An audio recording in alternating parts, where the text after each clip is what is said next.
Hay muchas preguntas en que ciencia, teología y filosofía parecen unidas y que son necesarias las tres maneras de hablar para tratar de temas muy complejos. Y probablemente el tema que más recientemente se ha discutido desde esos tres puntos de vista es el origen del universo.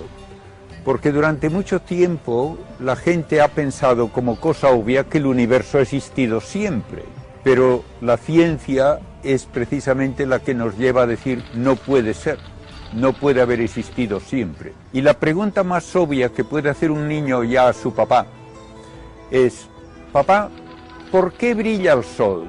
Y los antiguos contestaban: porque está hecho de una cosa brillante. Eso no es decir nada, es decir, brilla porque brilla. Entonces, ¿qué dice un científico? Que el sol brilla porque produce energía. ¿Y de dónde le viene esa energía? ¿Cómo la produce? Y tiene que ser de algún combustible. Pero el sol tiene una cantidad limitada de combustible. Por lo tanto, tiene que terminar gastándolo y apagándose. Y esto que digo del sol, hay que decirlo de todas las estrellas. Por lo tanto, el que hoy vemos estrellas brillando quiere decir que no son eternas. Y como todo el universo ha tenido que gastar combustible, si el universo hubiese existido siempre ya no brillarían estrellas. De modo que la ciencia se ve obligada por su propio raciocinio a decir el universo no puede ser eterno. Y si no es eterno, entonces ¿qué edad tiene? ¿Y cómo comenzó? ¿Y cómo llegó a ser lo que es hoy? Y todo eso es lo que la ciencia del siglo XX ha logrado responder de una manera científica. Y la manera científica es el estudio de lo que hace la materia, que se puede comprobar con un experimento. Entonces, la ciencia ha llegado a decir: el universo hoy está en expansión. Es un dato que se conoce desde 1920 aproximadamente, pero que se formuló ya claramente en 1929. Si el universo está en expansión, eso quiere decir que antes era más pequeño. Y dando marcha atrás, tiene que llegar un momento en que todo el universo ocupaba tal vez menos espacio que una manzana, que un átomo. ¿Y cómo era entonces el universo? Los cálculos de la física me dicen que tenía que ser enormemente caliente y enormemente denso, y que hubo una especie de gran explosión y que todavía el universo se expande como resultado de aquella explosión. Y uno puede preguntar, y lo pregunta mucha gente instintivamente: ¿y antes qué hubo? Y la respuesta científica es: no hubo antes, porque si no hay materia tampoco hay tiempo. ¿Y dónde ocurrió la explosión?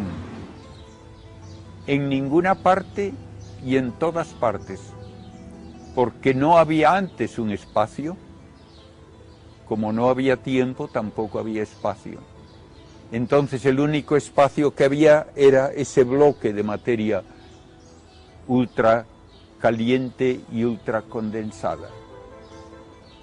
Esto es la teoría que se propuso primero por un sacerdote belga, utilizando las ecuaciones de Einstein.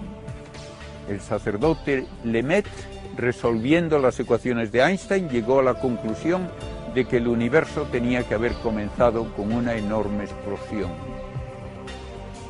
Y en 1948 ya se pudo calcular cómo comprobar si esa explosión había ocurrido según la teoría. Y uno puede decir: ¿cómo sé yo que hubo una hoguera si voy por el campo?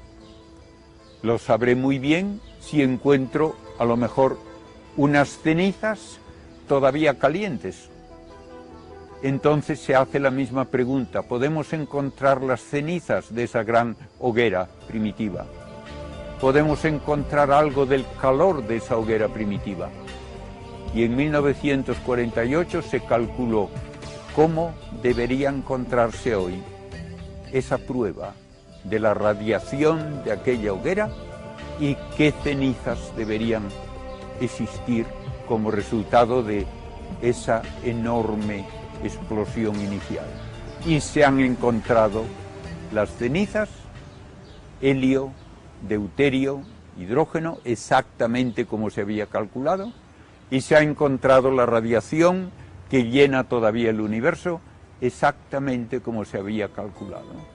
De modo que ya no es una cuestión de una opinión, una teoría, que la gente piensa, bueno, una teoría, otra vendrá después y será distinta. No, no, ya no hay vuelta de hoja.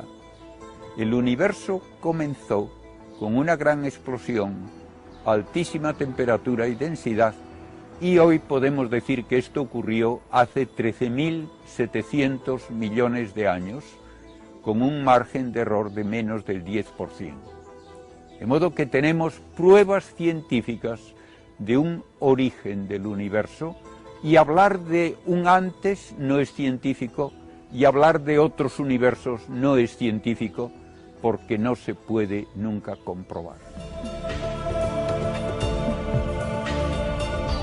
Y una vez que tenemos esta parte científica, ¿qué nos dice la filosofía?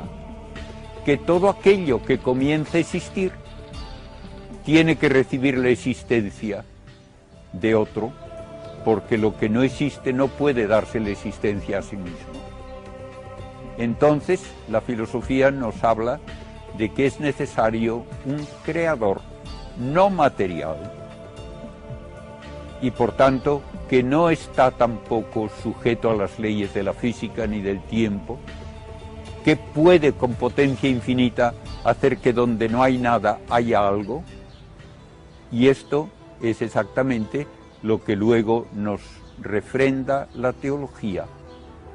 El universo existe porque un creador omnipotente, sapientísimo y generosísimo, porque un creador infinitamente sabio y poderoso no necesita de nada, ni puede nadie añadirle nada, crea el universo por una razón que tiene que ser finalmente generosidad y amor. Y por eso la teología nos dice que el universo está creado para que exista el hombre. Porque a Dios, al Creador, no le entretiene ver que se queman estrellas, ni le entretiene ver que corretean unas lagartijas por el suelo.